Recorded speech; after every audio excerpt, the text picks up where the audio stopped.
Bengaluru Soujanya.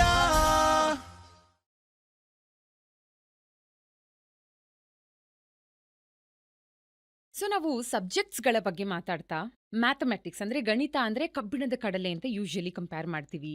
Science ಕೆಲವ್ರಿಗೆ ಇಷ್ಟ ಇರುತ್ತೆ, ಆರ್ಟ್ಸ್ ಇಷ್ಟ ಇರುತ್ತೆ, ಕಾಮರ್ಸ್ ಇಷ್ಟ ಇರುತ್ತೆ. ಬಟ್ ಜನರಲಿ ನೀವು ಗಮನಿಸಿ ಮಾತಾಡುವಾಗ ಹಿಸ್ಟ್ರಿ ಅನ್ನೋ ಸಬ್ಜೆಕ್ಟ್ ನಾವು ಸ್ಕೂಲ್ ಡೇಸಿಂದ ಓದ್ಕೊಂಬಂದಿದ್ರು ಬಹಳ ಕಮ್ಮಿ ಸಲ ಇದರ ಉಲ್ಲೇಖ ಮಾಡ್ತೀವಿ ನಾವು.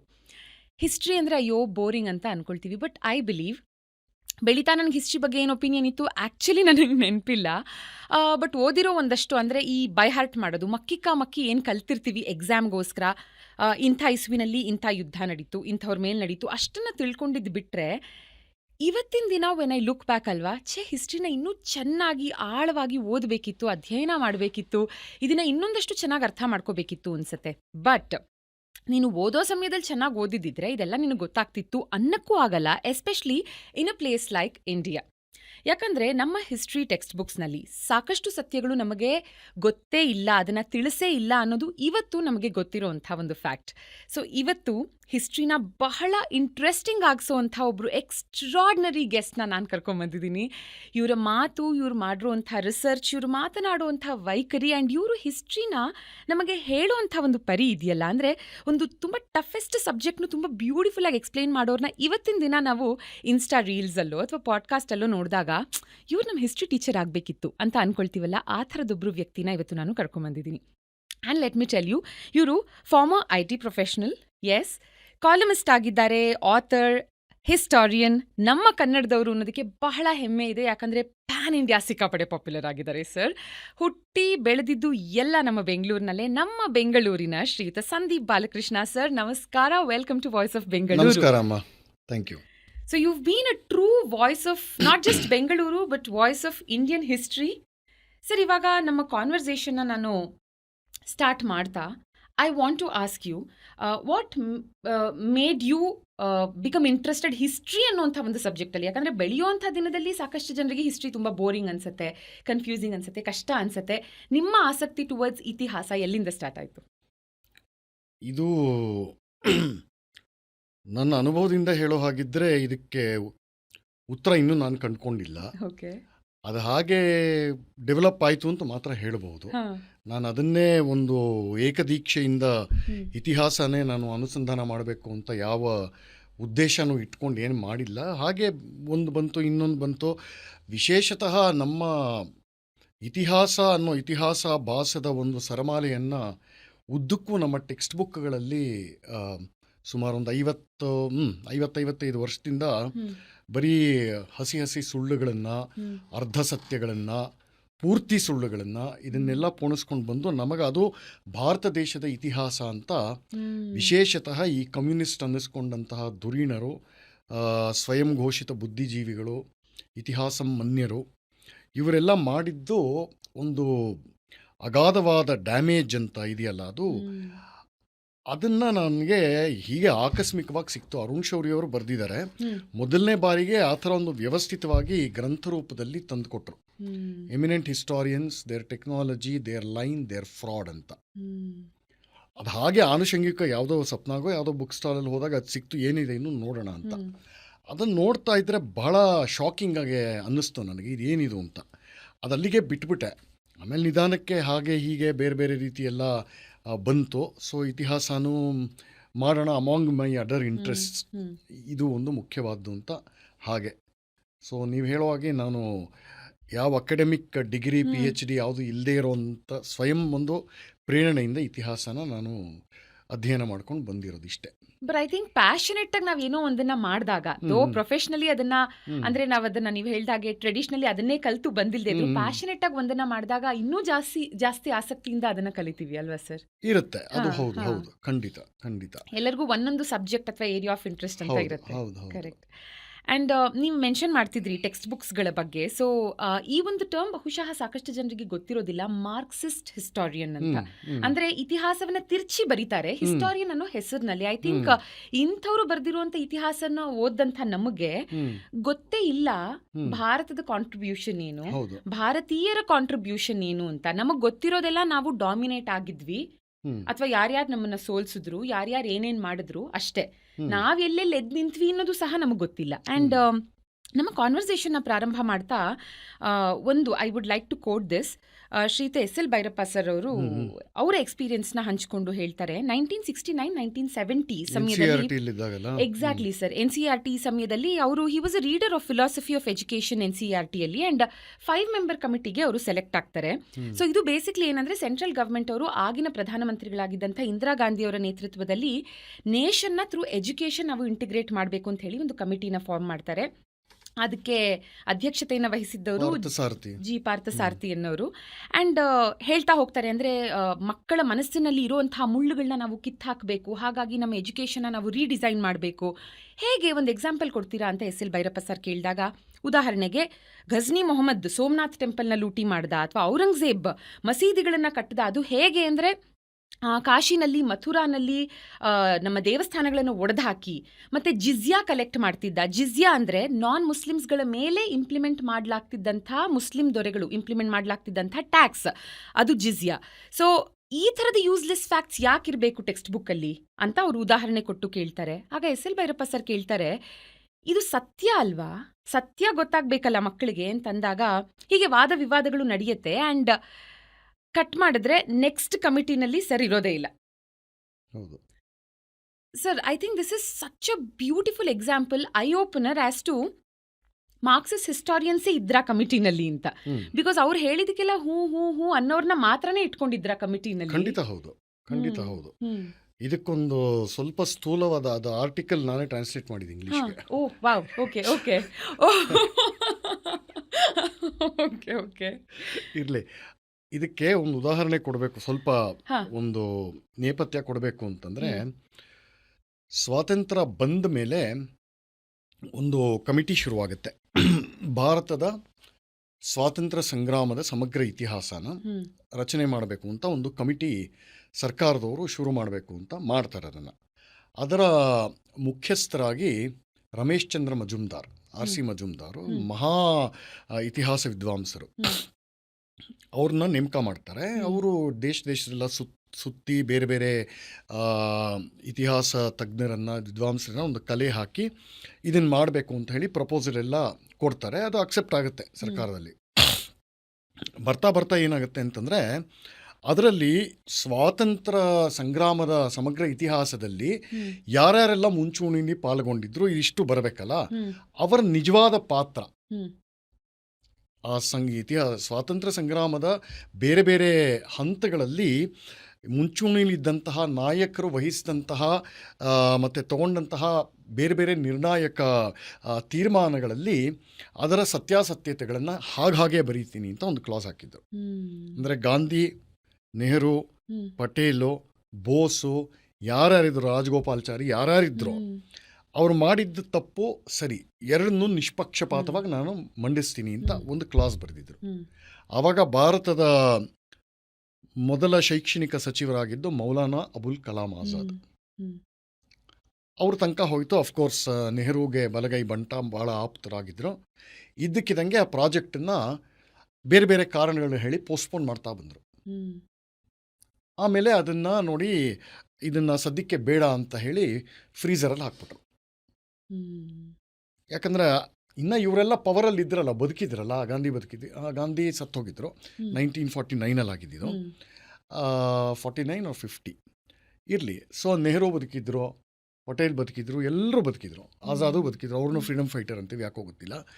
ಸೊ ಇವರೆಲ್ಲ ಬದುಕಿದ್ದಾಗ ಅವರು ಬೇರೆ ಬೇರೆ ಹಂತಗಳಲ್ಲಿ ತಗೊಂಡಂತಹ ಒಂದು ಮಾಡಿದಂತಹ ಅವಿವೇಕಗಳ ಸತ್ಯಾಸತ್ಯತೆಯನ್ನು ಬರಿಬೇಕಲ್ಲ ಇವರು. ಅವರದೊಂದು ತಮ್ಮ ಈಗೋ ಅಂತ ತಗೊಳ್ತಾರೆ.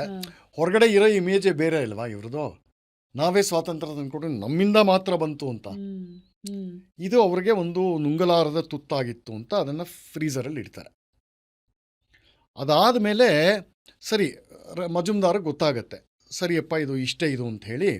ಪಾಪ ತುಂಬ ಮಹಾನುಭಾವರವರು, ಬೇರೆ ಬೇರೆಯವ್ರ ಹತ್ರ ಎಲ್ಲ ಹೋಗಿ ಅಂಗ್ಲಾಚ್ ಕೊಡ್ತಾರೆ, ಇದು ಮಾಡಲೇಬೇಕು, ಈಗಲೇ ಮಾಡಬೇಕು, ಯಾಕಂದರೆ ಫ್ರೆಶ್ ಆಗಿರುತ್ತೆ ಮೆಮೊರಿ. 47ರಲ್ಲಿದ್ದಾಗ ಇವಾಗ ನಾನು ಇಲ್ಲಿ ಮಾತಾಡಿ ಇಲ್ಲಿ ನಿಮ್ಮ ಹತ್ರ ಏನು ಮಾತಾಡಿದ್ದೀನಿ ಅಂತ ರೆಕಾರ್ಡಿಂಗ್ ಇಲ್ಲದೆ ಹೋದರೆ 1 ವರ್ಷ ಆದಮೇಲೆ ಒಂದು ಅಸ್ಪಷ್ಟ ನೆನಪು ಮಾತ್ರ ಇರುತ್ತೆ ನನಗೆ. ಅಲ್ವಾ? ಇದು ಈ ಆ್ಯಂಬಿಯನ್ಸು ಏನು ಮಾತಾಡಿದ್ವಿ ಆ ಫ್ರೆಶ್ಶು ಆವಾಗಲೇ ಇರಬೇಕು. ಕರೆಕ್ಟ್. ಅದೇ ದಿನ ಮಾಡಿಬಿಟ್ರೆ ಅದು ಕೆಲಸ ಹಾಗೆ ಉಳ್ಕೊಂಡಿರುತ್ತೆ. ಸೊ ಇದು ಉಳಿಬಾರ್ದು, ಆ ಮೆಮೊರಿ ಉಳಿಬಾರ್ದು ಅಂತ ಅವ್ರು ಅದನ್ನ ಕೋಲ್ಡ್ ಸ್ಟೋರೇಜ್ಗೆ ಹಾಕಿರ್ತಾರೆ. ಸೊ ಮಜುಮ್ದಾರ್ ಎಲ್ಲೆಲ್ಲೋ ಹೋಗ್ತಾರೆ, ಆಗೋದಿಲ್ಲ. ಸರಿ ನೀನೇನು ಮಾಡೋದು, ನಾನು ಒಬ್ಬನೇ ಮಾಡ್ತೀನಿ ಅಂತ ಒಬ್ಬರೇ ತದೇಕ ದೀಕ್ಷೆಯಿಂದ ಕೂತ್ಕೊಂಡು 6 ವರ್ಷದಲ್ಲಿ 3 ವಾಲ್ಯೂಮ್ ಬರೀತಾರೆ.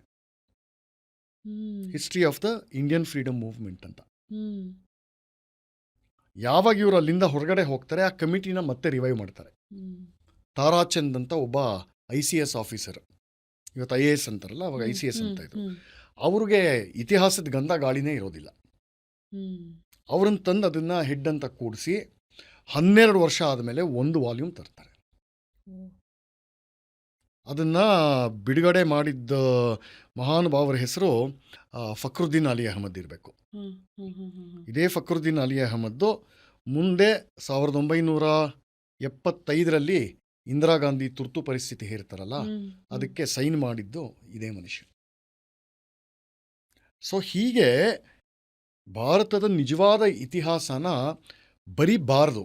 ಯಾಕಂದರೆ ಅಲ್ಲಿ ಹೊಸದಾಗಿ ಸ್ವಾತಂತ್ರ್ಯ ಬಂದ ಮೇಲೆ ಅಧಿಕಾರ ಹಿಡ್ಕೊಂಡಿದ್ದ ಕಾಂಗ್ರೆಸ್ ಧುರೀಣರಿದ್ದಾರಲ್ಲ, ಅವರಿಗೆ ಎಲ್ಲಿ ತಮ್ಮ ಇಮೇಜ್ಗೆ ಎಲ್ಲಿ ಧಕ್ಕೆ ಬರುತ್ತೆ ಅನ್ನೋ ಒಂದು ಕಾಳಜಿಯಿಂದ ಸತ್ಯವನ್ನು ಮರೆಮಾಚಲಾಯಿತು. 1. 2, ಅದೇ ಸಮಯಕ್ಕೆ ಸರಿಯಾಗಿ ಈ ಕಮ್ಯುನಿಸ್ಟರ ಪಾತ್ರ ಇಲ್ಲಿ ಬರುತ್ತೆ. ಅವ್ರ ನಿಧಾನಕ್ಕೆ ಶೈಕ್ಷಣಿಕ ಒಂದು ಸಂಸ್ಥೆಗಳು ಬೇರೆ ಬೇರೆ ಇರುತ್ತಲ್ಲ, ಅದು ಬೇರೆ ಬೇರೆ ಇರ್ಬೋದು. ಹಿಸ್ಟ್ರಿನ ಮಾತ್ರ ಅಲ್ಲ, ಹ್ಯುಮ್ಯಾನಿಟೀಸ್ ಅಂತ ಬರೋಳಗೆ ಇಟ್ಕೊಂಡ್ರೆ ಆ ಎಲ್ಲ ಸಂಸ್ಥೆಗಳಲ್ಲಿ ನಿಧಾನಕ್ಕೆ ಒಂದು ನುಸುಳ್ತಾ ಬರ್ತಾರೆ ಅವರು. ಈ ಕಮ್ಯುನಿಸ್ಟ್ರು, ಮಾರ್ಕ್ಸಿಸ್ಟ್ರು, ನನ್ನ ದೃಷ್ಟಿಯಲ್ಲಿ ಇವೆಲ್ಲ ಒಂದೇ, ಇವರೆಲ್ಲ ಒಂದೇ. ಅವ್ರು ಏನೇ ಹೇಳಿದ್ರು ಬರೀ ಥಿಯರಿ ಮಾಸ್ಟರ್ಗಳು. ಸೊ ಇವರು ಒಂದೊಂದಾಗೆ ಆಯಕಟ್ಟಿನ ಸ್ಥಾನಗಳನ್ನು ಒಂದು ಕಬಳಿಸ್ತಾ ಬರ್ತಾರೆ. ಸೊ ಇಂದಿರಾ ಗಾಂಧಿ 67ನೇ ವರ್ಷದಲ್ಲಿ ಕಾಂಗ್ರೆಸ್ನ ಮುರಿತಾರಲ್ಲ, ಸ್ಪ್ಲಿಟ್ ಮಾಡ್ತಾರೆ ಕಾಂಗ್ರೆಸ್. ಆವಾಗ ಆಕೆ ಮತ್ತೆ ಪ್ರಧಾನಮಂತ್ರಿ ಆಗಿ ಕಂಟಿನ್ಯೂ ಆಗಬೇಕು ಅನ್ನೋದಕ್ಕೆ ಸಪೋರ್ಟ್ ಬೇಕು. ಯಾರು ಕೊಡ್ತಾರೆ ಸಪೋರ್ಟು ಅಂತಂದರೆ ಕಮ್ಯುನಿಸ್ಟ್. ಅವ್ರು ಕೇಳೋದು, ನಿಮಗೆ ಸಪೋರ್ಟ್ ಕೊಡ್ತೀವಿ, ಆದರೆ ನಮಗೆ ಒಂದೇ ಒಂದು ಕಂಡೀಷನ್ನು, ನಮಗೆ ಶಿಕ್ಷಣ ಕ್ಷೇತ್ರ ಪೂರ್ತಿ ನಮ್ಮ ಕೈಲಿರಬೇಕು ಅಂತ. ಆ ಶಿಕ್ಷಣ ಕ್ಷೇತ್ರಕ್ಕೆ ಈಕೆ ಒಪ್ಕೊಳ್ತಾಳೆ. ಆಕೆಗೆ ಯಾವ ಇತಿಹಾಸ, ಯಾವ ಸಮಾಜ, ಸಂಸ್ಕೃತಿ ಏನಿಲ್ಲ. ಬದುಕಿರೋವರೆಗೂ ಶಾಶ್ವತವಾಗಿ ನಾನೇ ಪ್ರಧಾನಿ ಆಗಿರಬೇಕು ಅನ್ನೋದು ಒಂದೇ ಅವ್ರಿಗೆ ಪವರ್, ನಥಿಂಗ್ ಎಲ್ಸ್. ಸೊ ಆಕೆ ಬಲಗೈ ಬಂಟ ನೂರುಲ್ ಹಸನ್ ಅಂತ. ಆತ ಅಪ್ಪಟ ಮಾರ್ಕ್ಸಿಸ್ಟ್. ಆತ ಮಿನಿಸ್ಟರ್ ಆಫ್ ಸ್ಟೇಟ್ ಎಜುಕೇಷನ್ ಆಗಿರ್ತಾರೆ. ಆ ಪವರ್ ಬಂದಿದ್ದೇ ತಕ್ಷಣ ಭಾರತದಾದ್ಯಂತ ಇರುವಂತಹ ಎಲ್ಲ ಯೂನಿವರ್ಸಿಟಿಗಳು, ಕಾಲೇಜ್ಗಳು ಇಲ್ಲಿಂದ ಡಜನ್ಗಟ್ಟಲೆ, ಬಂಡಿಗಟ್ಟಲೆ ಕಮ್ಯುನಿಸ್ಟನ್ನ ತರ್ತಾರೆ. ತಂದು ಎಲ್ಲ ಯಾವ ಆಯಕಟ್ಟಿನ ಜಾಗದಲ್ಲಿ ಕೂರಿಸ್ಬೇಕು ಅಲ್ಲೆಲ್ಲ ಕೂರಿಸ್ತಾರೆ. ಅದರ ಜೊತೆಗೆ ಇಂದಿರಾ ಗಾಂಧಿಯಿಂದ ಇವರು ಕಿತ್ಕೊಂಡಿದ್ದು ಇನ್ನೊಂದು ಡಿಮ್ಯಾಂಡ್ ಏನು ಅಂತಂದರೆ, ನಮ್ಮದೇ ಒಂದು ಹೊಸ ಯೂನಿವರ್ಸಿಟಿ ಬೇಕು ಅಂತ. ಅದರ ಹೆಸರು ಜವಾಹರ್ಲಾಲ್ ನೆಹರು ಯೂನಿವರ್ಸಿಟಿ. 1100 ಎಕರೆ ಇದೆ ಅದರ ಕ್ಯಾಂಪಸ್ಸು. ಅಂದರೆ ಒಂದು 4-5 ಪುಟ್ಟ ಹಳ್ಳಿ ಅಷ್ಟು ದೊಡ್ಡದು ಒಂದು ಯೂನಿವರ್ಸಿಟಿ, ಪ್ರೈಮ್ ಏರಿಯಾದಲ್ಲಿ. ಸೊ ಎಷ್ಟೊಂದು ಕಡೆ ಅದಕ್ಕೆ ನಾನು ಅದನ್ನು ರಿಪಬ್ಲಿಕ್ ಆಫ್ JNU ಅಂತ ಕರಿತೀನಿ. ಸೊ ಅಲ್ಲಿಂದ ಕಮ್ಯುನಿಸ್ಟ್ ಪ್ರಾಪಗ್ಯಾಂಡ, ಇತಿಹಾಸದಲ್ಲಿ ತಿರ್ಚುವಂತಹದ್ದು ಒಂದು ಪರಿಪಾಟಿ ಇರ್ಬೋದು, ನಮ್ಮ ಸಂಸ್ಕೃತಿ, ಸಮಾಜ, ಇದು ಒಂದು ಶುರುವಾಯಿತು. ಆ ಪ್ರಾಜೆಕ್ಟಿನ 2 ಮುಖ್ಯ ಅಂಗ ಯಾವುದು ಅಂತಂದರೆ, ಆ ಟೈಮಲ್ಲೇ ಈ ಭೈರಪ್ಪನವ್ರು ನಡೆದಿದ್ದ ಇನ್ಸಿಡೆಂಟ್. ಸೊ ಹಾಗಾಗಿ ತಮ್ಮ ತಾಳಕ್ಕೆ ಯಾರು ಕುಣಿತಾರೋ ಅವರಿಗೆ ಪ್ರಮೋಷನ್ನು, ಕೆಲಸ, ವಿದೇಶಿ ಯಾತ್ರೆ ಅಂದರೆ ರಷ್ಯಾ, ಚೈನಾ. ನಾವು ಇಲ್ಲಿದ್ದೀವಿ, ಇಲ್ಲಿಂದ ಬಸವನಗುಡಿಗೋ, JP ನಗರಕ್ಕೋ, ಮಲ್ಲೇಶ್ವರಕ್ಕೋ ಹೋಗೋಷ್ಟು ಸಲೀಸಾಗೆ JNU ಪ್ರೊಫೆಸರ್ಗಳು, ಲೆಕ್ಚರರ್ಗಳು, ಅಸಿಸ್ಟೆಂಟ್ ಪ್ರೊಫೆಸರ್ಗಳು, VCಗಳು ರಷ್ಯಾಕ್ಕೆ ಹೋಗಿ ಬರ್ತಾಯಿದ್ರು. ಸೊ ಅವರ ಒಂದು ಪ್ರಾರಂಭಿಕ ಹಂತದಿಂದ ಕಮ್ಯುನಿಸ್ಟರ ಒಂದು ಮುಖ್ಯ ಉದ್ದೇಶ ಇದ್ದಿದ್ದೇನು ಅಂತಂದರೆ, ಭಾರತದಲ್ಲಿ ಒಂದು ಕಮ್ಯುನಿಸ್ಟ್ ಕ್ರಾಂತಿ ಆಗಬೇಕು. ಅದು ವಯಲೆಂಟ್ ಕ್ರಾಂತಿನೇ ಆಗಿರಬೇಕು, ರಕ್ತಪಾತದಿಂದ ಕೂಡಿದಂತಹ ಕ್ರಾಂತಿ ಆಗಿರಬೇಕು ಅಂತ ಬೇರೆ ಬೇರೆ ಹಂತದಲ್ಲಿ ಮಾಡಿದ್ರು. ಕಮ್ಯುನಿಸ್ಟರು ನಮ್ಮ ಸ್ವಾತಂತ್ರ್ಯ ಹೋರಾಟವನ್ನು ಬೇರೆ ಬೇರೆ ಹಂತದಲ್ಲಿ ಯಾವ ರೀತಿ ಸಬೋಟಾಜ್ ಮಾಡಿದ್ರು ಅನ್ನೋದಕ್ಕೆ ಸಾಕಷ್ಟು ಅವ್ರದ್ದೇ ಡಾಕ್ಯುಮೆಂಟ್ಸ್ ಇದೆ. 20 ವಾಲ್ಯೂಮಲ್ಲಿದೆ. ಹೇಗೆ ಈಗ ಕಾನ್ಪುರ್ ಬಾಂಬ್ ಬ್ಲಾಸ್ಟು, ಆಮೇಲೆ ಇನ್ನೊಂದು ಯಾವುದೋ ಒಂದು ರೈಲ್ವೆ ಹಳಿಗಳನ್ನು ಕಿತ್ತಾಕೋದು, ಬಾಂಬ್ಗಳು ಬಿಸಾಕೋದು ತುಂಬ ಮಾಡಿದ್ದಾರೆ, ಒಂದೊಂದಲ್ಲ ಎರಡೆರಡಲ್ಲ. ಪಾಕಿಸ್ತಾನದ ಒಂದು ಡಿಮ್ಯಾಂಡ್ ಅಂತಿತ್ತಲ್ಲ, ಅದಕ್ಕೆ ಒಂದು ಬೌದ್ಧಿಕ ಆಯಾಮ, ಜಸ್ಟಿಫಿಕೇಶನ್ ಕೊಟ್ಟಿದ್ದೆ ಕಮ್ಯುನಿಸ್ಟ್ರು. ಅಧಿಕಾರಿ ಥೀಸಿಸ್ ಅಂತ ಒಂದು ಬಹಳ ಆಘಾತಕಾರಿ ಒಂದು ಥೀಸಿಸ್ ಥರ ಬರೀತಾರೆ. ಅದರಲ್ಲಿ ಏನು ಅಂತಂದರೆ, ಮುಖ್ಯವಾಗಿ ಅವ್ರ ಉದ್ದೇಶ ಇದ್ದಿದ್ದು ಮುಸ್ಲಿಂ ಲೀಗ್ ಅವರು ಪಾಕಿಸ್ತಾನಕ್ಕೆ ಸಪೋರ್ಟ್ ಮಾಡುವಂಥದ್ದು, ಇವರು ಮುಸ್ಲಿಂ ಲೀಗಿಗೆ ಸಪೋರ್ಟ್ ಮಾಡುವಂಥದ್ದು. ಪಾಕಿಸ್ತಾನ ಯಾಕೆ ಆಗಬೇಕು ಅಂತ ಅದಕ್ಕೆ ಜಸ್ಟಿಫಿಕೇಶನ್ ಕೊಡ್ತಾರೆ ಒಂದು 45 ಪೇಜಲ್ಲಿ. ಪಾಕಿಸ್ತಾನ ನೇರವಾಗಿ ನಾವು ಸಪೋರ್ಟ್ ಮಾಡ್ತಾ ಇದ್ದೀವಿ ಅಂತ ತೋರಿಸ್ಕೊಳ್ಬಾರ್ದು ಅನ್ನೋ ಒಂದು ತಂತ್ರದ ಅಂಗವಾಗಿ, ಭಾರತ ದೇಶ ಒಂದು ದೇಶನೇ ಅಲ್ಲ, ವಿವಿಧ ಜನಾಂಗಗಳ, ವಿವಿಧ ಭಾಷೆಗಳ, ವಿವಿಧ ಪ್ರಾಂತಗಳ ಒಂದು ಸಮ್ಮಿಶ್ರಣ. ಇದೇ ನಮ್ಮ ರಾಹುಲ್ ಗಾಂಧಿನೂ ಹೇಳೋದು ಇವತ್ತು. ಸಮ್ಮಿಶ್ರಣ, ಇದಕ್ಕೆ ಅಸ್ತಿತ್ವನೇ ಇಲ್ಲ. ನಾವು ಒಂದು ಜನಾಂಗನೇ ಯಾವತ್ತೂ ಆಗಿರಲಿಲ್ಲ. ಹಾಗಾಗಿ ಒಂದು ಲಿಸ್ಟ್ ಕೊಡ್ತಾರೆ. ಪಾಕಿಸ್ತಾನ ಹೌದು, ಅವ್ರು ಕೇಳಿದ್ರೆ if there demand is justified they should get a separate country. ಅವ್ರು ಮಾತ್ರ ಅಲ್ಲ, ಸಿಂಧ್ ಅವ್ರಿಗೆ ನಮಗೆ ಸೆಪ್ರೇಟ್ ಬೇಕು ಅಂತಂದರೆ ಸೆಪ್ರೇಟ್ ಸಿಂಧ್ ದೇಶ. ಪಂಜಾಬ್ ನಮಗೆ ಸೆಪ್ರೇಟ್ ಪಂಜಾಬ್ ದೇಶ ಬೇಕು ಅಂದರೆ ತಗೊಳ್ಳಿ. ಲಿಂಗಾಯತ್ಗೆ ಸಪ್ರೇಟ್ ಕಂಟ್ರಿ ಕೊಡಿ. ಒಡೆದಾಳೋ ತಂತ್ರ ಇದು, ಸರಿನಾ? ಇದನ್ನು ಉದ್ದಕ್ಕೂ ಮಾಡ್ಕೊಂಡು ಬಂದರು. ದುರ್ದೈವ ಏನು ಅಂತಂದರೆ, ಜವಾಹರ್ಲಾಲ್ ನೆಹರು ಭಾರತದ ಮೊದಲನೇ ಪ್ರಧಾನಿ ಆದಮೇಲೆ ಅವರೇ ಒಂದು ಅಪ್ಪಟ ಕಮ್ಯುನಿಸ್ಟು ನೆಹರು ಅವರೇ. ಹ್ಯಾರಾಲ್ಡ್ ಲಾಸ್ಕಿ ಅನ್ನೋ ಒಬ್ಬ ಬ್ರಿಟಿಷ್ ಕಮ್ಯುನಿಸ್ಟು ಇವ್ರಿಗೆ ಗುರು ಆಗಿದ್ದ ಅಲ್ಲಿ ಲಂಡನ್ನಲ್ಲಿ, ಇಂಗ್ಲೆಂಡಲ್ಲಿ ಇವರು ಓದ್ತಾ ಇರುವಾಗ.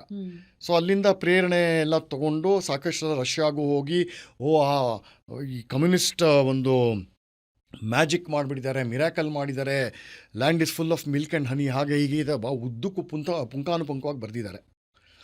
ಭಾರತವನ್ನು ಕೂಡ ಅದೇ ಮಾಡೆಲಲ್ಲಿ ಮಾಡಬೇಕು ಅಂತ ಇವರು ತಯಾರಿ ಮಾಡಿಕೊಂಡ್ರು. ಆದರೆ ಭಾರತಕ್ಕೆ ಬಂದ ಮೇಲೆ ಒಂದು ಗೊತ್ತಾಯ್ತು ಅವ್ರಿಗೆ, ಇದೇ ಬೇರೆ ಅದೇ ಬೇರೆ ಅಂತ. ಇಲ್ಲದಷ್ಟು ಸುಲಭ, ನಮಗಷ್ಟು ಸುಲಭ ಅಲ್ಲ ಇಲ್ಲಿ. ಇದಕ್ಕೊಂದು ಕನಿಷ್ಠ ಪಕ್ಷ ಅಂದರೆ ಒಂದು 6000 ವರ್ಷದ ಇತಿಹಾಸ ಇದೆ ಅಂತ ಹೇಳಿ ಗೊತ್ತಾಗಿ, ಆದರೂ ತಮ್ಮ ಕೈಲಾದಷ್ಟು ಸಪೋರ್ಟ್ ಕಮ್ಯುನಿಸ್ಟ್ ಕೊಡ್ತಾ ಬಂದರು ನೆಹರು. ಆವಾಗಲೇ ಇವರೆಲ್ಲ ನುಸುಳ್ಕೊಳ್ಳೋಕೆ ಶುರು ಆಯಿತು. ಆ ಪ್ರಕ್ರಿಯೆನ ತುಂಬ ದೊಡ್ಡ ಒಂದು ಜೆಟ್ ಸ್ಪೀಡ್ ತಂದುಕೊಟ್ಟಿದ್ದು ಈ ಇಂದಿರಾ ಗಾಂಧಿ. ಸೊ ಈ ಕಮ್ಯುನಿಸ್ಟದ ಒಂದು ತಂತ್ರ ಏನು ಅಂತಂದರೆ, ಹೇಳಿದ್ನಲ್ಲ, ಇಲ್ಲಿ ಒಂದು ವೈಲೆಂಟ್ ರೆವಲ್ಯೂಷನ್ ಮೂಲಕ ರಷ್ಯಾ ಮಾದರಿ ಅಥವಾ ಚೈನಾ ಮಾದರಿ ಭಾರತವನ್ನು ಕೂಡ ಒಂದು ಅಪ್ಪಟ ಕಮ್ಯುನಿಸ್ಟ್ ರಾಷ್ಟ್ರ ಮಾಡಬೇಕು ಅಂತ ಬೇರೆ ಬೇರೆ ತಂತ್ರಗಳು ಅವ್ರು ನೋಡಿದಾಗ, ಒಂದು ಇದಕ್ಕೆಲ್ಲ ಮುಖ್ಯ ಅಡಚಣೆ ಯಾವುದು ಅಂತಂದರೆ ಸನಾತನ ಧರ್ಮ ಮತ್ತು ನಮ್ಮ ಆಚಾರಗಳು, ನಮ್ಮ ಸಮಾಜ ರಚನೆ, ನಮ್ಮ ಪರಸ್ಪರ ಕೊಂಡುಕೊಳ್ಳುವಿಕೆ, ನಮ್ಮ ದೇವಸ್ಥಾನ ಸಂಸ್ಕೃತಿ, ಇದೆಲ್ಲನೂ ಇವರಿಗೆ ದೊಡ್ಡ ಅಡಚಣೆ ಆಯಿತು. ಹಾಗಾಗಿ ಇದನ್ನು ಮುರಿದೇ ಹೋದರೆ, ಎಲ್ಲ ಹಂತದಲ್ಲೂ ಇದನ್ನು ಮುರಿದೇ ಹೋದರೆ ನಮ್ಮ ಕೆಲಸ ನಾವು ಸಾಧಿಸ್ಕೊಳ್ಳೋಕ್ಕಾಗಲ್ಲ ಅಂತ. ಅದಕ್ಕೆ ಪ್ರಪಂಚದಲ್ಲಿರೋ ಬೇರೆ ಎಲ್ಲ ದೇಶಗಳಲ್ಲೂ ಇಲ್ಲದೇ ಇರೋ ಒಂದು ಸ್ಪೆಷಾಲಿಟಿ ಭಾರತದಲ್ಲಿತ್ತು. ಏನು ಅಂತಂದರೆ, ಅಮೇರಿಕದಲ್ಲಿ communist party of United States ಅಂತಿತ್ತು ಅವಾಗ. ಅವ್ರಿಗೂ ಕ್ರಿಶ್ಚಿಯನ್ ರೈಟ್ ಅಂತ ಕರೀತಾರೆ ಅಲ್ಲಿ, ನಮ್ಮಲ್ಲ, ಅಲ್ಲಿ ಕ್ರಿಶ್ಚಿಯನ್ ರೈಟ್ ಅಂತ. ಅವ್ರಿಗೂ ಇವ್ರಿಗೂ ಜಿದ್ದಾಜಿದ್ದಿ. ಅದೇ ರೀತಿ ಈ ಜಿಹಾದಿ ಇವರೆಲ್ಲ ಇದಾರಲ್ಲ, ಅವ್ರಿಗೂ ಇವ್ರಿಗೂ ಜಿದ್ದಾಜಿದ್ದಿ. ಇರಾನ್ ಫಾರ್ ಎಕ್ಸಾಂಪಲ್, ಅಲ್ಲೂ ಕಮ್ಯುನಿಸ್ಟರು ದೇವರ್ ಅಗೈನ್ಸ್ಟ್ ಕೊಯ್ಮಿನಿ, ಅವನು ಅಪ್ಪಟ ಜಿಹಾದಿ ಆಗಿದ್ದ. ಇಲ್ಲಿ ಮಾತ್ರ ಕಮ್ಯುನಿಸ್ಟ್ರಿಗೆ ಯಾರ್ಯಾರು ಮಿತ್ರರು, ಬೆಡ್ಮೇಟ್ಸ್ ಅಂತಾರಲ್ಲ, ಯಾರ್ಯಾರು ಅಂತಂದರೆ ಇದೆ ಈ ಮುಸ್ಲಿಂ ಲೀಗು, ಆಮೇಲೆ ಈ ಮಿಷನರಿ ತಂತ್ರಗಾರರು ಇದ್ದಾರಲ್ಲ ಅವರಿಗೆ. ಇವ್ರು 3 ಜನ ಒಂದೇ ಟೇಬಲಲ್ಲಿ ಕುತ್ಕೊಂಡು ಒಂದೇ ತಟ್ಟೆಯಿಂದ ಊಟ ಮಾಡ್ತಾ ಇದ್ದಿದ್ದು ಸಿನಾರಿಯೋ ಭಾರತದಲ್ಲಿ ಮಾತ್ರ ಇತ್ತು. ಸೊ ನಮ್ಮ ಸಂಸ್ಕೃತಿ, ನಮ್ಮ ಸಮಾಜ ರಚನೆ, ಇದನ್ನೆಲ್ಲ ಯಾವ್ಯಾವ ರೀತಿ ಹಾಳು ಮಾಡಬೇಕು ಅಂತ ಒಂದು ಮಾಡಿದ್ರು. ಅದರ ಅಂಗವಾಗಿ ಬೇರೆ ಬೇರೆ ತಂತ್ರಗಳು, ಸಿನಿಮಾಗಳು ತೆಗೆಯೋದಿರ್ಬೋದು, ಆಮೇಲೆ ನಾಟಕ, ಬೀದಿ ನಾಟಕ ಮಾಡೋದಿರ್ಬೋದು, ನೃತ್ಯ ಮಾಡೋದಿರ್ಬೋದು, ಕಲೆ ಅಂತ ಅಂತಾರಲ್ಲ ಅದಿರಬಹುದು. ಸಹಜವಾಗಿ ಆ ತಂತ್ರದ ಇನ್ನೊಂದು ವೆಹಿಕಲ್ ಅಂದರೆ ಶಿಕ್ಷಣ, ಇತಿಹಾಸ. ಸೊ ನಿಮ್ಮ ಇತಿಹಾಸನ ಯಾವ ಮಟ್ಟಕ್ಕೆ ನಾವು ತಿರ್ಚಿದ್ರೆ ಓದೋ ಮಕ್ಕಳ ಮನಸ್ಸಿನಲ್ಲಿ ಯಾವ ಭಾವನೆ ಬರಬೇಕು ಅಂದರೆ, ಇದೊಂದು ದರಿದ್ರ ದೇಶ, ಇಲ್ಲಿರೋದೆಲ್ಲ ಬರೀ ಕೊಳಕೆ, ಭಾರತಕ್ಕೆ ಒಂದು ಅಸ್ತಿತ್ವನೇ ಇಲ್ಲ, ಅಷ್ಟೋ ಚೂರೋಪಾರೋ ಏನಾದರೂ ಒಳ್ಳೆಯದು ಅಚೀವ್ಮೆಂಟ್ಸ್ ಏನಾದರೂ ಭಾರತದಲ್ಲಿದ್ದರೆ ಅದು ಭಾರತೀಯರದಲ್ಲ, ಹೊರಗಿಂದ ಬಂದಂತಹ ಆಕ್ರಮಿಕರು ಮಾಡಿದಂತಹ ಅಚೀವ್ಮೆಂಟ್ಸ್ ಇವೆಲ್ಲ ಅಂತ ಈ ಥರ ಇತಿಹಾಸ. ಮತ್ತು ಆಕ್ರಮಿಗಳ ಒಂದು ವಿರುದ್ಧ ಸಡ್ಡು ಹೊಡೆದು ನಾವು ನಿಂತ್ಕೊಂಡು ರೆಸಿಸ್ಟ್ ಮಾಡಿದ್ವಲ್ಲ, ಹೋರಾಡಿದ್ವಲ್ಲ, ಅವರನ್ನೆಲ್ಲ ರೆಬೆಲ್ಸ್ ಅಂತ ಕರೆಯೋದು. ಕರೆಕ್ಟ್. ಆಕ್ರಮಣಕಾರಿಗಳನ್ನು ಅವನು ಸುಲ್ತಾನ, ಮಹಾವೀರ, ಶೂರ, ಇದು ಕಟ್ಟಿಸ್ತಾ ಅದು ಕಟ್ಟಿಸ್ತಾ ಗಜಲ್ ಬರ್ದ, ಈ ಥರ ಎಲ್ಲ ಬರೆಯೋದು. ಯಾರ ಆಕ್ರಮಣಕ್ಕೆ ಒಳಗಾಗಿ ವಿಕ್ಟಿಮ್ ಆಗಿದಾನಲ್ಲ ಅವನು ಸಡ್ಡು ಹೊಡೆದು ನಿಂತ್ಕೊಂಡ್ರೆ ಅವನು ರೆಬೆಲ್ ಅನ್ನೋದು. ಸೊ ನಿಮ್ಮ ದೇಶದ ನಿಮ್ಮ ಅಸ್ತಿತ್ವದ ಬಗ್ಗೆನೇ ನಿಮಗೆ ಭಾಳ ಸಣ್ಣ ವಯಸ್ಸಿಂದ ಒಂದು ಒಂದು ಒಂದು ಹೇಯ ಭಾವ, ಒಂದು ತುಚ್ಛವಾದ ಮಾನಸಿಕತೆ ಬೆಳೆಸಿದ್ರೆ ಸ್ಕೂಲ್ ಲೆವೆಲಲ್ಲಿ ನೀವು ಬೆಳೆದು ದೊಡ್ಡವರಾದ್ಮೇಲೆ ಏನು ಮಾಡ್ತೀರಾ? ಫಸ್ಟು ವೀಸಾ ತೊಗೊಂಡು ಅಮೇರಿಕಾ ಹೋಗ್ತೀರಾ. ಅಲ್ಲಿ ಬೈತೀರಾ ಇಂಡಿಯಾನ, dirty, backward, regressive, superstitious, stone gods. ಇದೆಲ್ಲ ನಮ್ಮ ಶತ್ರುಗಳು ನಮಗೆ ಯೂಸ್ ಮಾಡ್ತಾ ಇದ್ದಂತಹ ಬೈಗುಳುಗಳು. ನಾವೇ ನಮ್ಮ ಬಗ್ಗೆ ಹೀಯಾಳಿಸುವಂಥ ಸ್ಥಿತಿಗೆ ಇವರು ತಂದಿಟ್ರು ನಮ್ಮನ್ನು. ಅಂಡ್ ನೀವು ಹೇಳ್ದಾಗೆ ತುಂಬಾ ಉಪಾಯವಾಗಿ ಇದನ್ನ ಡಿಸೈನ್ ತುಂಬಾ ಮಾಡಿದ್ದಾರೆ ಮಾಡಿದ್ದಾರೆ. ಸರ್. ಒಂದು ಹೌದು, ಸ್ವಾತಂತ್ರ್ಯ ಬಂದ ಮೇಲೆ ನೀವು ಹೇಳ್ದಾಗೆ ಐ ಥಿಂಕ್ ತುಂಬಾ ಉಪಾಯದ ಮೂವ್ ನನ್ನ ಪ್ರಕಾರ, ಅವರ ಪ್ರಕಾರದಲ್ಲಿ ಅ ವೆರಿ ಗುಡ್ ಒನ್ ಬಹುಶಃ. ಹೌದು, ಏನಂದ್ರೆ ಹೌದು, ಹೌದು. ಯೂನಿವರ್ಸಿಟೀಸ್ಗಳಲ್ಲಿ ಮಾರ್ಕ್ಸಿಸ್ಟ್ ಹಿಸ್ಟಾರಿಯನ್ಸ್ಗಳನ್ನ ಅಥವಾ ಕಮ್ಯುನಿಸ್ಟ್ಗಳನ್ನ ಹೆಡ್ಸ್ ಆಗಿ ಅಥವಾ ಟೀಚಿಂಗ್ ಫ್ಯಾಕಲ್ಟಿಗೆ ನೇಮಿಸೋದು. So over a period of time ಭಾರತದಾದ್ಯಂತ ಇದನ್ನ ಮಾಡ್ತಾ ಬಂದಾಗ ಅವ್ರ ಅಂಡರ್ ಕಲಿಯೋರ್ಗೆ ಹ್ಮ್ ಅದೇ ಮೈಂಡ್ ಅದೇ ಸೆಟ್ ಆಗುತ್ತೆ. ಟ್ರಾನ್ಸ್ಫರ್ ಆಗುತ್ತೆ. ನಾಳೆ ಇವ್ರು ಗ್ರಾಜ್ಯುಯೇಟ್ ಆದಮೇಲೆ, ಇವ್ರ ಸ್ಟೂಡೆಂಟ್ಸ್ ಗ್ರಾಜ್ಯುಯೇಟ್ ಆದಮೇಲೆ ಅವ್ರು ಬೇರೆ ಬೇರೆ ಬೇರೆ ದಾರಿ ನೋಡ್ಕೊಂಡು ಹೋಗ್ತಾರೆ. ಕೆಲವರು ಪ್ರೊಫೆಸರ್ಗಳಾಗ್ತಾರೆ, ಕೆಲವರು ಲಾಯರ್ ಆಗ್ತಾರೆ, ಅಂಡ್ ಸೆಮಿನಾರ್ಗಳನ್ನ ಮಾಡ್ತಾರೆ ಮಾಡೋದು, ಮಾಡ್ತಾರೆ ಯಂಗ್ಸ್ಟರ್ಸ್ ನ ಇದೆಲ್ಲ. ಅಟ್ರಾಕ್ಟ್ ಮಾಡೋದು, ಹೌದು, ಅವ್ರ ಹೌದು, ಮೈಂಡ್ ಅಲ್ಲಿ ಇದನ್ನ ಬಿತ್ತೋದು. ಹೌದು. And even before independence I think if I am not wrong, Tipu Sultan ಕಾಲದಲ್ಲೂ ನೀವು ಅವಾಗಲೇ ಹೇಳ್ದ ಹಾಗೆ ಈ ಲಾವಣಿ ಸಿಂಗರ್ಸ್ ಅಂತ ಏನು ಜನಪದ ಕಲಾವಿದ್ರು ಇರ್ತಾರೆ, ಪಾಪ ಅವ್ರಿಗೆ ಗೊತ್ತಿರಲ್ಲ, ದುಡ್ಡು ಕೊಟ್ರೆ ಅವ್ರು ಯಾರ ಬಗ್ಗೆ ಬೇಕಾದ್ರೂ ಹೊಗಳು ಹಾಡ್ತಾರೆ, ಹಾಡ್ತಾರೆ. ಹೌದು, ಹೊಗಳಿ ಹಾಡೋ ಅಂತದ್ದು. ಹೌದು. ಇನ್ಫ್ಯಾಕ್ಟ್ ಮುಸ್ಲಿಮ್ಸೇ ದುಡ್ಡು ಕೊಟ್ಟು ಟಿಪ್ಪು ಸುಲ್ತಾನ್ ಬಗ್ಗೆ ಹೊಗಳಿ ಹಾಡಿಸಿ, ಅಂಡ್ ಪೀಪಲ್ ಥಾಟ್ ಬ್ರಿಟಿಷ್ನ ಓಡಿಸೋದಕ್ಕೆ ಟಿಪ್ಪು ಸುಲ್ತಾನ್ ಒದ್ದಾಡ್ತಿರೋದು ನಮಗೋಸ್ಕರ, ಬ್ರಿಟಿಷ್ನ ಓಡಿಸೋದಕ್ಕೋಸ್ಕರ ಇಷ್ಟೆಲ್ಲ ಮಾಡ್ತಿರೋದು ಅಂತ. ಅದರಿಂದ ಟಿಪ್ಪು ಸುಲ್ತಾನ್ಗೆ ಲಾಭ, ಆತನ ಒಂದು ಸಾಮ್ರಾಜ್ಯವನ್ನ ಎಕ್ಸ್ಪ್ಯಾಂಡ್ ಮಾಡ್ಕೊಳ್ಳೋದಕ್ಕೆ ಹೀಗೆ ಮಾಡ್ತಿರೋದು ಅನ್ನೋದು ಅವ್ರಿಗೆ ರಿಯಲೈಸೇ ಆಗಲಿಲ್ಲ. And in fact when we get deeper into it ನಮ್ಗೇನು ಅರ್ಥ ಆಗುತ್ತೆ ಅಂದರೆ, ಒಂದು ಯುದ್ಧದಲ್ಲಿ ಬ್ರಿಟಿಷರ್ಗೆ ಟಿಪ್ಪು ಸುಲ್ತಾನ್ ಒಂದಷ್ಟು ದುಡ್ಡನ್ನ ಕೊಡಬೇಕಾಗಿರುತ್ತೆ, ಅವ್ರ 33 ಲಕ್ಷ ಕೊಡಬೇಕಾಗಿರುವಂತಹ ಮೊತ್ತ ಆತನ ಹತ್ರ ಇರಲಿಲ್ಲ ಅಂತ ಹೇಳಿ ಅವನ ಮಕ್ಕಳನ್ನ ಬ್ರಿಟಿಷರ್ಸ್ ಹತ್ರ ಬಿಟ್ಟಿರ್ತಾನಲ್ವಾ, ನಾನು ದುಡ್ಡು ಕೊಟ್ಟ ಮೇಲೆ ಕರೆಸ್ಕೊತೀನಿ ಹೌದು. ವಾಪಸ್ ಅಂತ. ಅಲ್ಲಿ ತುಂಬ ಚೆನ್ನಾಗಿದೆ ದ ವೇ ದೇ ಸೇ. ಅಂದರೆ ಇದೇ ಬ್ರಿಟಿಷರ ಮಕ್ಕಳನ್ನ ಟಿಪ್ಪು ಸುಲ್ತಾನ್ ಹತ್ರ ಬಿಟ್ಟಿದ್ದಿದ್ರೆ they would have been converted into Muslims. But Britishers didn't do that. ಅವರು ಮುಸ್ಲಿಮ್ಸ್ ಆಗೇ ಇದ್ರು, ಆಗಿದ್ರು. ವಾಪಸ್ ಹೌದು, ಕೊಟ್ರು ಅಂತ. ಹೌದು, ಹೌದು, ರೈಟ್. ಅಂದರೆ ಹೌದು. ಬಟ್ ನನಗಿಲ್ಲಿ ಒಂದೇನು ಕಾಡೋದು ಅಂದರೆ ಸರ್, ನೋಡಿ, ನಳಂದ, ತಕ್ಷಶಿಲಾದಂತಹ ಯೂನಿವರ್ಸಿಟೀಸ್ಗಳು ಸುಟ್ಟು ಅಲ್ಲಿರೋಂಥ ಎಷ್ಟೆಲ್ಲ ನಾವು ಕಳ್ಕೊಂಡ್ವಿ ಅನ್ನೋದು ನಮಗೆ ಗೊತ್ತಿದೆ. ಜೊತೆಗೆ ಇದೇ ಟಿಪ್ಪು ಸುಲ್ತಾನ್ ಮೈಸೂರು ಪ್ಯಾಲೇಸ್ನ ದಾಳಿ ಮಾಡಿದಾಗ ಏನು ಮಾಡ್ತಾನೆ ಅಂದರೆ, ಅಲ್ಲಿರುವಂಥ ಅಷ್ಟು ಮ್ಯಾನ್ಯೂಸ್ಕ್ರಿಪ್ಟ್ಸ್ಗಳನ್ನು ಸುಟ್ಟಾಕೋದು, ಮತ್ತು ಬರೀ ಸುಟ್ಟಾಕೋದಲ್ಲ, ನನ್ನ ಕುದುರೆಗಳಿಗೆ ಹುರುಳಿ ಬೇಯಿಸೋದಕ್ಕೆ ಇದನ್ನ ಬಳಸಿ ಸುಡೋದಿಕ್ಕೆ ಅಂತ ಹೇಳಿದ್ದು. ಸೊ ನಾವು ಈ ತರ ಒರಿಜಿನಲ್ ಆಗಿರುವಂಥ ಮ್ಯಾನ್ಯೂಸ್ಕ್ರಿಪ್ಟ್ಸ್, ನಮ್ಮ ದೇಶದ ಇತಿಹಾಸ, ಇದನ್ನೆಲ್ಲ ತುಂಬಾ ಕಳ್ಕೊಂಡ್ಬಿಟ್ಟಿದೀವಿ. ರೈಟ್. ಇದೇ ಸತ್ಯ ಅನ್ನೋದು ನಮಗೆ ಹೆಂಗೆ ಗೊತ್ತಾಗತ್ತೆ? ಸೊ ನನ್ನ ಪ್ರಶ್ನೆ ಏನಂದ್ರೆ, ಓಕೆ, ಇವಾಗ ನೀವು ಹೇಳ್ದಂಥ ಎಲ್ಲವೂ ನಮಗೆ ಅರ್ಥ ಆಗಿದೆ. ನನಗೆ ಟ್ರೂ ಹಿಸ್ಟ್ರಿ ಆಫ್ ಇಂಡಿಯಾ ಬೇಕು ಅಂದರೆ ವೇರ್ ಡು ವಿ ಬಿಗಿನ್? ಇದು ಒಳ್ಳೆ ಪ್ರಶ್ನೆ. ಒಂದು ಸ್ಥೂಲವಾಗಿ ಅದರ ರೂಪರೇಷೆ ಮಾತ್ರ ಹೇಳ್ತೀನಿ. ನಿಮಗೆ ಟ್ರೂ ಹಿಸ್ಟ್ರಿ ಆಫ್ ಇಂಡಿಯಾ ಬೇಕು ಅಂತಂದರೆ ಭಾರತೀಯ ವಿದ್ಯಾಭವನದವರು history and culture of Indian people ಅಂತ 11 ಸಂಪುಟದಲ್ಲಿ ತಂದಿದ್ದಾರೆ. ನೀವು ಪ್ರತಿ ದಿವಸ 1 ಗಂಟೆ ಓದಿದ್ರೆ 2 ವರ್ಷದಲ್ಲಿ 11 ಸಂಪುಟ ಮುಗಿಸ್ಬೋದು. ಒಂದೇ 1 ಗಂಟೆ ಓದಿದ್ರೆ ಅಲ್ಲಿ ನಿಮಗೆ ಅಥೆಂಟಿಕ್ ಹಿಸ್ಟ್ರಿ ಆಫ್ ಇಂಡಿಯಾ ಸಿಗುತ್ತೆ. ಅದು ಬಿಟ್ಟರೆ ನಿಮಗೆ ಇದು ಕೂಡ ಚೆನ್ನಾಗಿದೆ, ಯಾರ್ದು, ರಾಮಕೃಷ್ಣ ಮಠದವರು ಕಲ್ಚರಲ್ ಹೆರಿಟೇಜ್ ಆಫ್ ಇಂಡಿಯಾ ಅಂತ. ಅದು 6 ಸಂಪುಟದಲ್ಲಿ ಇದೆ. ಇದು 2 ಓದಿದ್ರೆ ಸಾಕು, ನಿಮಗೆ ಎಲ್ಲ ಬಂದು ಹೋಗುತ್ತೆ ನಿಮಗೆ. Thank you sir for the recommendation. ಯಾಕಂದ್ರೆ ಇವತ್ತಿನ ದಿನ ವಿ ಸ್ಪಾಯಿಲ್ಡ್ ಫಾರ್ ಚಾಯ್ಸಸ್. ಹೌದು, ಒಂದು ಬುಕ್ ಹೌದು. ಪರ್ಚೇಸ್ ಮಾಡ್ಬೇಕಂತಿದ್ರು ಒಂದೇ ವಿಷಯದ ಬಗ್ಗೆ ಸಾಕಷ್ಟು ಆಥರ್ಸ್ ಬರ್ದಿರ್ತಾರೆ. ನಮಗ್ ಗೊತ್ತಿರಲ್ಲ who is a true historian, who is a Marxist historian ಅಂತ, ರೈಟ್? ಒಳ್ಳೆ ಬಣ್ಣ ಬಣ್ಣದ ಮುಖಪುಟ ಅಥವಾ ಯಾರು ಮುನ್ನುಡಿ ಬರ್ದಿದ್ದಾರೆ ಅವ್ರಿಗೆ ಇದೇ ಎಷ್ಟು ಜನ ಮಾಡೋದವರು, ಇದೇ ತಂತ್ರಗಳವ್ರದ್ದು. ಎಕ್ಸಾಕ್ಟ್ಲಿ ಯು ಇದು. Scratch my back, I scratch your back ಅಂತ ಇದೇ ಮಾಡೋದವರು. Okay okay. ಸೊ ಇವಾಗ ನನಗೆ ಸ್ಕೂಲ್ ಡೇಸಿಂದಲೂ ಕಾಡ್ತಾ ಇದ್ದಿದ್ದು ಒಂದೇನಂದರೆ, ನಾವು ಸ್ಕೂಲ್ ಡೇಸಲ್ಲಿ ಹಿಸ್ಟ್ರಿ ಓದುವಾಗ ಸರ್, ನಮ್ಮ ಅರ್ಲಿಯೆಸ್ಟ್ ಮೆಮೊರಿ ಅಥವಾ the first memory is always Sindhu ಕಣಿವೆ ನಾಗರಿಕತೆ, ಇಂಡಸ್ ವ್ಯಾಲಿ ಸಿವಿಲೈಸೇಷನ್. ಅಂಡ್ ಇದನ್ನ ಓದಿದ ಮಾತ್ರಕ್ಕೆ Indus valley civilisation stays close to our hearts. And ಇವತ್ತಿಗೂ ಅವ್ರು ಎಷ್ಟು ಅಡ್ವಾನ್ಸ್ಡ್ ಆಗಿದ್ರು, ಅವರ ಸ್ಯಾನಿಟರಿ ಸಿಸ್ಟಮ್ ಎಷ್ಟು ಅಡ್ವಾನ್ಸ್ಡ್ ಆಗಿತ್ತು, ಅಂಡ್ ಅವರು ಏನೇನೆಲ್ಲ ಮಾಡ್ತಿದ್ರು, ನಮಗೆ ಒಂದೊಂದು ಅವಶೇಷಗಳು ಸಿಕ್ಕಾಗ್ಲೂ ಅದರಿಂದ ಒಂದೊಂದು ಕಥೆ ಗೊತ್ತಾದಾಗ್ಲೂ we feel very proud of ನಮ್ಮ ಇಂಡಸ್ ವ್ಯಾಲಿ ಸಿವಿಲೈಸೇಷನ್. ನನ್ನ ಮೊದಲ ಪ್ರಶ್ನೆ ಏನಂದ್ರೆ, because I want to link it to Aryan Dravidian theory. So ಈ ಸಿಂಧೂ ಕಣಿವೆ ನಾಗರಿಕತೆಯಲ್ಲಿ ಇದ್ದವರು ಆರ್ಯನ್ಸ, ಅದಕ್ಕೆ ಏನಾದರೂ ಪ್ರೂಫ್ ಇದೆಯಾ? Can we begin from there? Sure. ಈಗ ಇದನ್ನು 3-4-5-6 ಥರ ನೋಡಬಹುದು. ನೀವು ಹೇಳಿದ್ದು ಸಿಂಧೂ ಕಣಿವೆ ನಾಗರಿಕತೆ, ಇಂಡಸ್ ವ್ಯಾಲಿ ಸಿವಿಲೈಸೇಷನ್ ಅಂತ ಇದಿತ್ತು ಅಂತ ಬೆಳಕಿಗೆ ಬಂದಿದ್ದು ಹರಪ್ಪ ಮತ್ತು ಮೊಹೆಂಜೋದಾರೋದಲ್ಲಿ, ಇವಾಗೆಲ್ಲ ಪಾಕಿಸ್ತಾನಲ್ಲಿದೆ ಅದು. ಅಲ್ಲಿ 2 ಸೈಟಲ್ಲಿ ಒಂದು ಬ್ರಿಟಿಷ್ನವರು ರೋಡ್ ಕಟ್ತಾ ಇದ್ರು. ಆ ಕಾಲದಲ್ಲಿ ರೋಡ್ ನಿರ್ಮಾಣ ಮಾಡಿದ್ರು 1920 ಆಸ್ಪಾಸು ಅಥವಾ ಅದಕ್ಕಿಂತ ಸ್ವಲ್ಪ ಆಚೀಚೆಗೆ ಅನಿಸುತ್ತೆ. ಆವಾಗ ಅವ್ರಿಗೂ ಈ ಅವಶೇಷಗಳು ಸಿಗ್ತಾ ಹೋಯ್ತು. ಇದು ಬ್ಲಾಸ್ಟ್ ಮಾಡ್ತಾ ಇದ್ರು, ರೋಡ್ ಹಾಕಕ್ಕೆ ನೆಲನ ಬ್ಲಾಸ್ಟ್ ಮಾಡ್ತಾ ಇದ್ರು, ಏನೋ ಇದೆ ಇದು ಇರಿ ಅಂತ ಹೇಳಿ ಅವಶೇಷಗಳು ಸಿಗ್ತಾ ಹೋಯ್ತು. ಅಲ್ಲಿಂದ ಅದ ಉತ್ಖನನ ಶುರುವಾಯಿತು. ಸೊ ಈ ಹರಪ್ಪ ಮತ್ತು ಮೊಹೆಂಜೋದಾರೋ ಅಂತಿದೆಯಲ್ಲ, ಉತ್ತರಕ್ಕಿದೆ ಇದು. ಹರಪ್ಪ ಇಂದ ಮೊಹೆಂಜೋದಾರೋ ಒಂದು ಸ್ಟ್ರೈಟ್ ಲೈನಲ್ಲಿ ಬರುತ್ತೆ, ನಾರ್ತ್ ಟು ಸೌತ್. ಸೊ ಅದು ಮೊದಲನೇ ಸೈಟು, ಈ ಉತ್ಖನನದ ಮೊದಲನೇ ಸೈಟು ಯಾವುದು? ಸಿಂಧೂ ಕಣಿವೆ ನಾಗರಿಕತೆ ಅಂತ.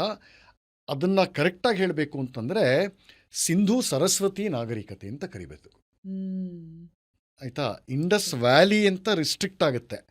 ಅಲ್ಲಿಂದ ಹಿಡಿದು 100 ವರ್ಷದ ಮೇಲೆ ಆಗಿದೆ ಇದು ಉತ್ಖನನ, ಬೇರೆ ಬೇರೆ ಅದರಲ್ಲಿ ಸಂಶೋಧನೆ ಎಲ್ಲ ಶುರುವಾಗಿ 100 ವರ್ಷ ಮೇಲಾಗಿದೆ. ಸೊ ಈಗ ಅದನ್ನು ನಾವು ಸರಿಯಾದ ಹೆಸರಲ್ಲಿ ಕರಿಬೇಕು ಅಂತಂದರೆ ಸಿಂಧೂ ಸರಸ್ವತಿ ನಾಗರಿಕತೆ ಅಂತ ಅದನ್ನ ಕರಿಬೇಕಾಗತ್ತೆ. ಆ ಕಾಲದಲ್ಲಿ ಶುರುವಾದಾಗ ಯಾವ ಥರ ನಮ್ಮ ಈ ಆರ್ಕಿಯಾಲಜಿ ಅಂತ ಕರೀತಾರೆ, ಪುರಾತತ್ವ ಶೋಧನೆ, ಅದು ಆಮೇಲೆ ನ್ಯೂಮಿಸ್ಮ್ಯಾಟಿಕ್ಸ್ ಅಂದರೆ ನಾಣ್ಯಗಳ ಶಾಸ್ತ್ರ, ಇದು ಬೇರೆ ಬೇರೆ, ಇದನ್ನು ಎಪಿಗ್ರಫಿ ಅಂದರೆ ಇನ್ಸ್ಕ್ರಿಪ್ಷನ್ಸ್ ಅಂತ, ಇದೆಲ್ಲ ಈ ಎಲ್ಲ ಒಟ್ಟು ಶಾಸ್ತ್ರವನ್ನು ಬ್ರಿಟಿಷ್ನವರು ಮೊದಲನೇ ಸಲ ಭಾರತಕ್ಕೆ ತಂದುಕೊಟ್ಟಿದ್ದು ಅನ್ನೋದು ಗೊತ್ತಾಗುತ್ತೆ. ತಮ್ಮ ಅವರವರ ದೇಶದಲ್ಲಿ ಈ ಎಲ್ಲ ಶಾಖೆಗಳು ಯಾವ ರೀತಿ ಬೆಳವಣಿಗೆ ಆಯಿತೋ ಆ ಡೆವಲಪ್ಮೆಂಟ್ಸ್ ಎಲ್ಲ ಇಲ್ಲೂ ಬಂತು. ಒಂದು ಮಟ್ಟಕ್ಕೆ ಒಳ್ಳೆ ಕೆಲಸನೇ, ಶ್ಲಾಘನೀಯವಾದ ಕೆಲಸನೇ ಮಾಡಿದ್ದಾರೆ ಅಂತ ಥಿಯರಿಟಿಕಲಾಗಿ ನಾವು ಹೇಳ್ಬೋದು. ಆದರೆ ಬರ್ತಾ ಏನಾಯಿತು ಅಂತಂದರೆ, ಉತ್ಖನನಗಳು ಬರ್ತಾ ಇರಾಗ ಇಲ್ಲೊಂದು ಕತೆ ಹೇಳಬೇಕು ನಾನು. ಕತೆ ಅಲ್ಲ, ನಿಜವಾದ ಘಟನೆ ಇದು. ಹರಪ್ಪ ಮೊಹೆಂಜೋದಾರೋ ಉತ್ಖನನ ನಡೀತಾ ಇರೋ ಅದೇ ಸಮಯದಲ್ಲಿ ಜಾನ್ ಮಾರ್ಷಲ್ ಅಂತ ಆರ್ಕಿಯಾಲಜಿಕಲ್ ಸರ್ವೆ ಆಫ್ ಇಂಡಿಯಾಗೆ ಹೆಡ್ ಆಗಿರ್ತಾರೆ. ಅವ್ರದ್ದೊಂದು ದೊಡ್ಡ ಟೀಮ್ ಇರುತ್ತೆ ಅವ್ರ ಕೆಳಗಡೆ. ಆ ಟೀಮಲ್ಲಿ ವಿದೇಶಿಯರು ಇರ್ತಾರೆ, ನಮ್ಮವರು ಇರ್ತಾರೆ, ನಮ್ಮ ಇತಿಹಾಸಕಾರರು, ನಮ್ಮ ವಿದ್ವಾಂಸರು ಕೂಡ ಇರ್ತಾರೆ. ಆ ಪೈಕಿ ಒಂದು ದೊಡ್ಡ ಹೆಸರು, ವಿದ್ವಾಂಸರ ಒಂದು ದೊಡ್ಡ ಹೆಸರು ಅಂತಂದರೆ ರಖಲ್ದಾಸ್ ಬ್ಯಾನರ್ಜಿ ಅಂತ, RD ಬ್ಯಾನರ್ಜಿ. ಇವರು ಅಲ್ಲೇ ಸಾಕಷ್ಟು ವರ್ಷ ಇದ್ದು ಆ ಉತ್ಖನನಗಳ ಇವರು ಮಾಡಿ ಅಲ್ಲಿ ಫೈಂಡಿಂಗ್ಸ್ ಎಲ್ಲ ತಗೊಂಡು ತಮ್ಮದೇ ಟಿಪ್ಪಣಿ ಎಲ್ಲ ಮಾಡಿಕೊಂಡು ಒಂದು ದೀರ್ಘವಾದ ಒಂದು ರಿಪೋರ್ಟ್ ಬರೆದುಬಿಟ್ಟು ಜಾನ್ ಮಾರ್ಷಲ್ಗೆ ಕೊಡ್ತಾರೆ. ಆ ರಿಪೋರ್ಟ್ ನೋಡಿ ಜಾನ್ ಮಾರ್ಷಲ್ಗೆ ಆಘಾತ ಆಗೋಗುತ್ತೆ. ಇಲ್ಲಿ ನಮಗೆ ಸಿಗುತ್ತೆ ಆರ್ಯನ್ ಇನ್ವೇಷನ್ ಥಿಯರಿಗೆ ಲಿಂಕು. ಯಾಕೆ ಅಂತಂದರೆ ಅಲ್ಲಿ ಸಿಕ್ಕಂತಹ ಉತ್ಖನನಗಳು, ಹರಪ್ಪ ಮೊಹೆಂಜೋದಾರಲ್ಲಿ ಮಾಡಿದಂತಹ ಉತ್ಖನನಗಳ ಸ್ಥಳಗಳಿರುತ್ತಲ್ಲ, ಅಲ್ಲೆಲ್ಲ ನಿಮಗೆ ವಿಶೇಷವಾಗಿ ಕಂಡುಬರೋದು, ಅವ್ರಿಗೆ ಕಂಡುಬರೋದು ಏನು ಅಂತಂದರೆ ಯಜ್ಞವೇದಿಗಳು, ಸ್ನಾನಗೃಹಗಳು, ಇದೆಲ್ಲ ಟೌನ್ ಪ್ಲಾನಿಂಗ್ ಅಂತ ಹೇಳಿದ್ರೆ, ಕೆಲವು ಆರ್ಥಗನಲ್ ಶೇಪ್ ಟೌನ್ ಪ್ಲಾನಿಂಗು ಇವೆಲ್ಲ ಇದೆ. ಮುಖ್ಯವಾಗಿ ಅವ್ರಿಗೆ ಸಿಕ್ಕಿದ್ದೇನು ಅಂತಂದರೆ ಯಜ್ಞಕುಂಡ, ಯಜ್ಞವೇದಿಗಳು. ಈಗ ಯಜ್ಞವೇದಿಗಳು ವೈದಿಕ ಯಜ್ಞ ಮಾಡಿದವ್ರಿಗೆ ಗೊತ್ತಿರುತ್ತೆ. ಆ ವೇದಿಗಳ ಶೇಪ್ ಬೇರೆ ಬೇರೆ, ಶೇನಚಿತ್ ಅಂತ ಅಂದರೆ ಗರುಡನ ಆಕಾರದಲ್ಲಿ ಯಜ್ಞವೇದಿ ಇರುತ್ತೆ. ಈ ಥರ ಬೇರೆ ಬೇರೆ ಯಜ್ಞವೇದಿಗಳು ಸಿಕ್ಕಿದೆ. ಅಂದರೆ ಅರ್ಥ ಇದನ್ನು ಋಷಿಗಳ ಕಾಲದಿಂದ ಇದ್ದಿದ್ದು ಸಿವಿಲೈಸೇಷನ್ ಅಂತ ಗೊತ್ತಾಗುತ್ತೆ. ಸೊ ರಖಲ್ದಾಸ್ ಬ್ಯಾನರ್ಜಿ ರಿಪೋರ್ಟ್ ಜೊತೆಗೆ ಫೋಟೋಗ್ರಾಫ್ಸು ಇಟ್ಟಿರ್ತಾರೆ. ಅದನ್ನೆಲ್ಲ ಸಪ್ರೆಸ್ ಮಾಡಿಬಿಡ್ತಾರೆ ಜಾನ್ ಮಾರ್ಷಲ್. ಯಾಕಂದರೆ ಇದೇನಾರ ಹೊರಗೆ ಬಂತು ಅಂತಂದರೆ ಈ ಇಂಡಸ್ ವ್ಯಾಲಿ ಸಿವಿಲೈಸೇಷನ್, ಸಿಂಧೂ ಕಣಿವೆ ನಾಗರಿಕತೆ ಇದೆಯಲ್ಲ, ಅದು ಋಷಿಗಳ ಮತ್ತು ವೈದಿಕ ಸಿವಿಲೈಸೇಷನ್ನೇ ಅಂತ ಪ್ರೂವ್ ಆಗುತ್ತೆ. ಅದೇನಾದ್ರು ಒಂದು ಪಕ್ಷದಲ್ಲಿ ಪ್ರೂವ್ ಆದರೆ ಆರ್ಯರ ಆಕ್ರಮಣ ಅನ್ನೋ ಒಂದು ಥಿಯರಿ ಮಾಡಿದಾರಲ್ಲ ಬ್ರಿಟಿಷ್ನವರು, ಅದು ಸುಳ್ಳು ಅಂತ ಪ್ರೂವ್ ಆಗುತ್ತೆ ಅಂತ ಇದನ್ನು ಸಪ್ರೆಸ್ ಮಾಡ್ತಾರೆ. ಸಪ್ರೆಸ್ ಮಾಡೋದು ಮಾತ್ರ ಅಲ್ಲ, ತಮಗೆ ಬೇಕಾದಂತಹ ಬ್ಯಾನರ್ಜಿ ನೀಡಿದಂತಹ ರಿಪೋರ್ಟಲ್ಲಿ ತಮ್ಮ ಅನುಕೂಲಕ್ಕೆ ಏನೇನು ಡೇಟಾ ಸಿಗುತ್ತೋ ಅದನ್ನು ಮಾತ್ರ ತಗೊಂಡು ಲಂಡನ್ನಿನ ಒಂದು ಜರ್ನಲ್ಗೆ ಒಂದು ಆರ್ಟಿಕಲ್ ಸೀರೀಸ್ ಆಗಿ ಪಬ್ಲಿಷ್ ಮಾಡಿಬಿಡ್ತಾರೆ. ಸೊ ಇವತ್ತಿಗೂ ನಿಮಗೆ ಈ ಹರಪ್ಪ ಮೊಹೆಂಜೋದಾರೋ ಬಗ್ಗೆ ಒಂದು ಆದಿಪುರುಷ, ಆದಿಮವಾದಂತಹ ಒಂದು ರಿಪೋರ್ಟ್ ಯಾರು ಕೊಟ್ಟಿದ್ದಾರೆ ಅಂದರೆ ಜಾನ್ ಮಾರ್ಷಲ್. ಆ ಮನುಷ್ಯ ಅಲ್ಲಿಗೆ ನಿಲ್ಲಲ್ಲ. ಬ್ಯಾನರ್ಜಿ ಪದೇ ಪದೇ ಅವ್ರಿಗೆ ವಾರಗಟ್ಟಲೆ ಅವ್ರು ಬೆನ್ನು ಬೀಳ್ತಾರೆ, ಕೊಡು ನನ್ನ ಒರಿಜಿನಲ್ಸ್ ಕೊಟ್ಟಿರೋದು ಅವ್ರಿಗೆ, ನನ್ನ ರಿಪೋರ್ಟ್ ವಾಪಸ್ ಕೊಡು, ನೀನು ಕಾಪಿ ಮಾಡ್ತೀನಿ ಅಂತ ಹೇಳಿ ತಾನೆ ಇಸ್ಕೊಂಡಿದ್ದು ನನ್ನ ಹತ್ರ, ವಾಪಸ್ ಕೊಡು ಅಂದರೆ ಕೊಡಲ್ಲ. ಇವ್ರ ಕಾಟ ತಡಿಲಾರದೆ ಆ ಮನುಷ್ಯನ